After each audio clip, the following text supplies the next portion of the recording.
Hello বন্ধুরা, আজকে আমি বানাচ্ছি আলুর পরোটা। দেখো কতগুলো আলু সেদ্ধ করে হাতে বেশ ভালো করে ম্যাশ করে নিয়েছি। আজকে একটু আলাদা করে বানাবো।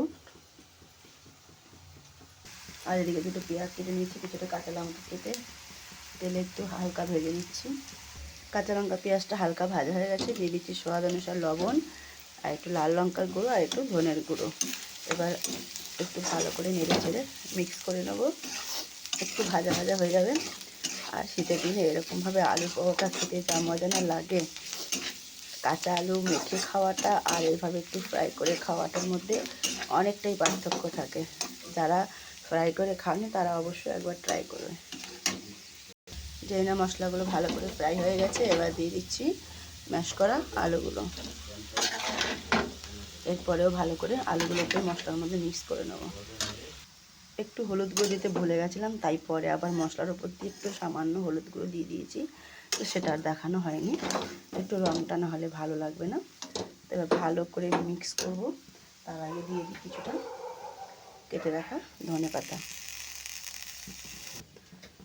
এবার ভালো করে মিক্স করা হয়ে গেছে। এবার এর থেকে নামিয়েও আর একটু হাত দিয়ে মিক্স করে নেবো, কেননা চামচ দিয়ে অতটা ভালো মিক্স হয় না।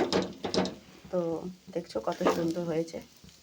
আর হাত দিয়ে যখন মিক্সটা করবো তখন আর একটু ভালো লাগবে দেখতে, যেন একটু একটু সাদা সাদাও রয়ে গেছে। তো তো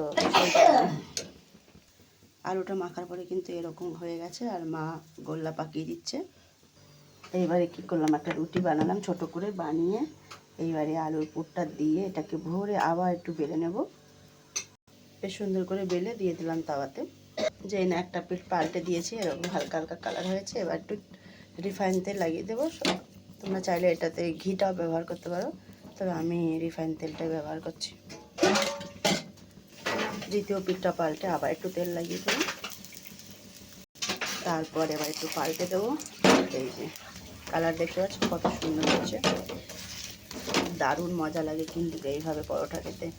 আর শীতের দিন মানেই তো পরোটার দিন হয়। আলুর পরোটা, মেথির পরোটা, বেতুয়ার পরোটা, মূলোর পরোটা, পনির পরোটা। পরোটা তো অনেক রকমেরই হয়, তবে যেটা যার ভালো লাগে।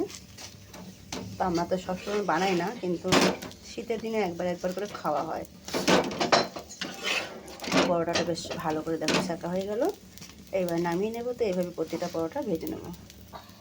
এদিকে কিন্তু আমার দুটো পরোটা ভাজা হয়ে গেছে, আর একটা পরোটা অলরেডি তাওয়াতে আছে। এই যে পরোটা বানানো শেষ আর সকলের খাওয়াটাও শেষ। দেখো এটা আমার থালা, আর প্রত্যেকে দিয়ে দিয়েছি আমি এরকম করে ওপর দিয়ে একটু বাটার কিংবা দুধের সর হলে কিন্তু দারুণ লাগে পরোটার ওপর দিয়ে খেতে। তো আমি এবার খেতে যাব। তো এরকম যারা যারা খাওনি তারা কিন্তু অবশ্যই একবার ট্রাই করবে, দারুণ মজা লাগে খেতে। তাহলে আজকের পরোটার রেসিপিটা এখানেই শেষ। আমার বাটারটা কিন্তু গলে যাচ্ছে, তাড়াতাড়ি খাবো। তো টাটা, বাই বাই, ধন্যবাদ সবাইকে।